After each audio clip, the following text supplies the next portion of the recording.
Hola,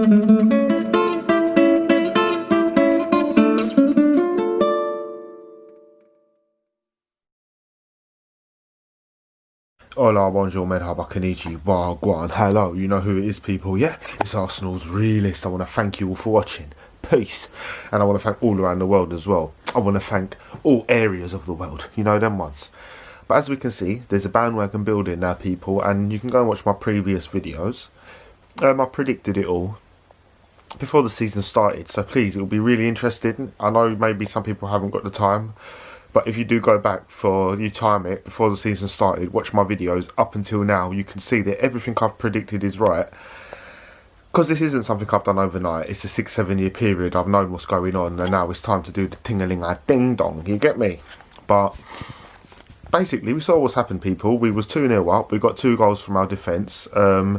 Then Crystal Palace came back into the game, and 2-2 is ended. Socrates scored the 3rd goal. We should have won it because Chambers didn't foul no one. He got fouled, if anything. And also, Cahill's arm is who knocked the Palace player over. I can't even remember who it was now. But yeah, we should have won it 3-2. Nobody focused in on that. And don't get me wrong. Like I said, they focused in on a very focusable point, which was Xhaka. And over a long period of time, we saw what's gone on.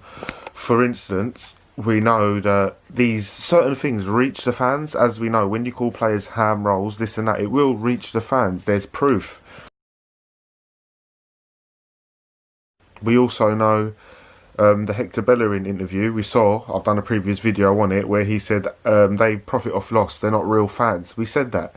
So we know there's an undertone of something crack-a-lacking in there, in the Arsenal changing room, what I'm saying, towards the Arsenal fan base. Because don't forget, the Arsenal fan base is millions and millions and millions and millions strong.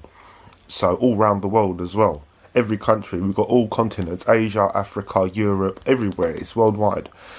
But there's only 50-60,000 seats. And how many of them are season ticket holders? A lot of them. So what I mean is they're reoccurring fans. So when someone like Xhaka's walking off the pitch saying fuck Arsenal, and fuck Arsenal fans, he's actually talking directly to AFTV, just like Hector Bellerin was when he said AFTV, Arsenal Fan TV, are profiting off of a loss, and we don't agree with that. Just like Gary Neville did. Watch my previous videos. I broke down the interview and Gary Neville said, you lot are an embarrassment, it's a joke, why don't you go for the board, keep going for the manager.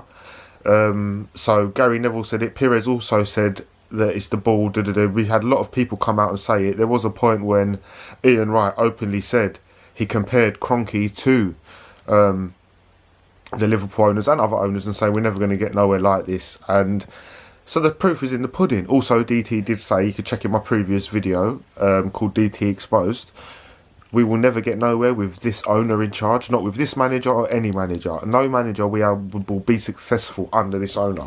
So then the time's elevated and escalated, and we've come to this point now where, alright, Xhaka's done what he did. But let's think about it now, people. What have I been saying for 6 months? Yeah?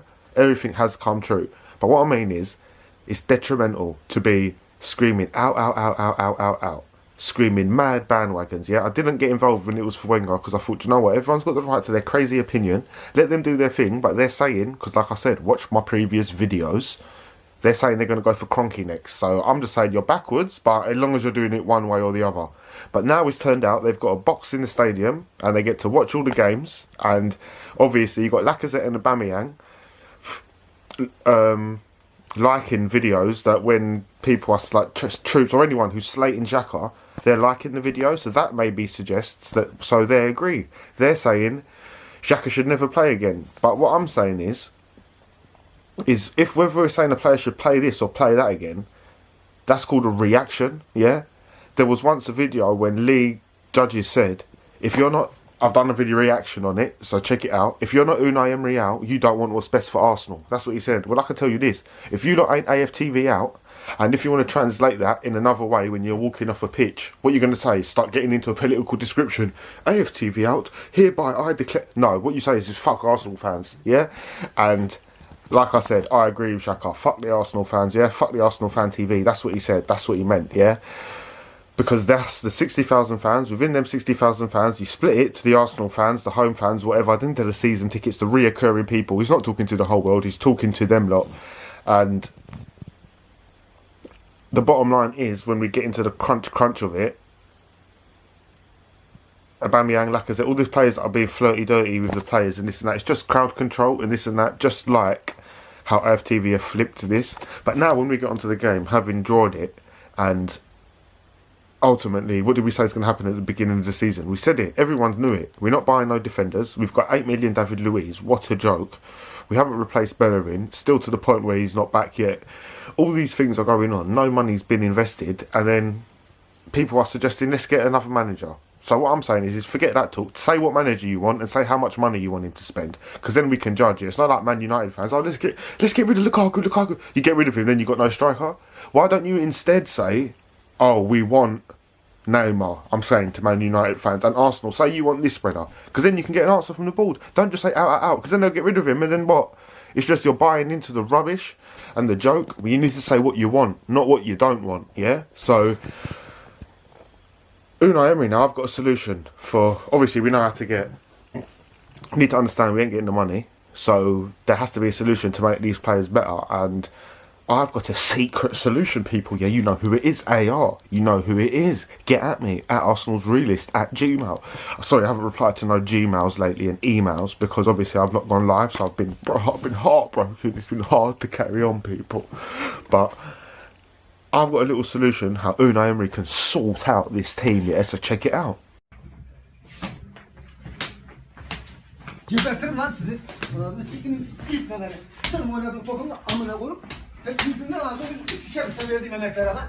Ne lan bu rezalet? You see that? Yeah, that's how you're going to do it, Unai Emery, yeah? I'm relaxed, I'm calm, and I'm just chilling, people, yeah? But that's the way that Arsenal's going to go forward with these kind of players, yeah? And I'm going to tell you now, it's all good everyone moaning. The defender scores 2 goals last night. They also conceded 2 goals. I'm saying as a defensive unit.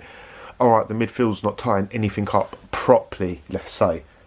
But where's the goals from Lacazette and Aubameyang? I'm not getting onto them and cussing them. People say, oh, no one was feeding them, this and that. Listen, I saw them have chances. I can count you them if you want me to. So what I'm saying is, it's all good just moaning at one player or Xhaka or this or that. The reason why we moan at Ozil is, it's not the same as Xhaka that DT's trying to compare it to. The reason why Ozil moans is because I'm sure Unai Emery, if he was at City, Man United or Chelsea now, he would have Ozil in the team and have him on the bench and use him every now and again to unlock a team. Because he would have an owner who says, yeah, here's some more money, do what you want. But at Arsenal, you have a choice. Ozil, who takes up $350 a week, times that by 52 weeks in the year, you're going to end up having however much it ends up being, 10, 20, 30 mil, whatever. Now that there comes away from Unai Emery. He only gets 100 mil in wages to spend, so straight away that's 1/3 of it gone. So it's either him, get rid of him, and now you can get 3-4 players in. So everyone's saying it's him, it's Ozil, or the team. Unai Emery actually wants what's best for Arsenal in the long run. These people that are talking want what's best for their channel and what's best for players and bullshit and this and that. It's all a joking, and that's a fact. Whether you don't like it or not, boy, I can't do nothing about that. You saw the way that manager started clapping players, innit? Unai Emery, that's my message to you, bruv. Start clapping the players like that. All of them, yeah? Because if one of them's saying fuck Arsenal fans and then the other one's going skanking with AFTV, all I'm saying is I agree with Xhaka, whether you like it or not yet. If you're here and you're offended when you hear fuck Arsenal fans, that means you must be an AFTV fanboy. Because you should be thinking like this. Like I said, what Lee Judges said. Lee Judges said, if you are Emery in, you don't want what's best for Arsenal. Well, I'm telling you now, if you don't think fuck AFTV or fuck the fans, like Xhaka said it to all them donuts, then that's not the same. Then it's the same. Because at the end of the day, we know Xhaka's not the right one in the middle, this and that. But let's face it, in the middle, when you look at how much would De Bruyne cost? 70, 80? How much would Pogba cost? 80? Like, what I'm trying to say is, all these players in the middles for all these teams, and basically, are we going to get 100 million to replace Xhaka? No, shut up then. Until you get the 100 million to get him what you want. Don't keep saying Xhaka out, or we want Ozil out because he's rinsing bare dough. But don't keep saying Xhaka out. Go and say who you want in, yeah? Because then you get told no straight away. But what I do want to say is love your people. Make sure your people love you. That's the best way to do it, yeah? And keep spreading the love, people. Do me a favour. Do me a favour. I beg you, do me a favour. Share this and spread this. Thank you very much, people. You know what it is. Bun the pagans. Thank you very much. See you later.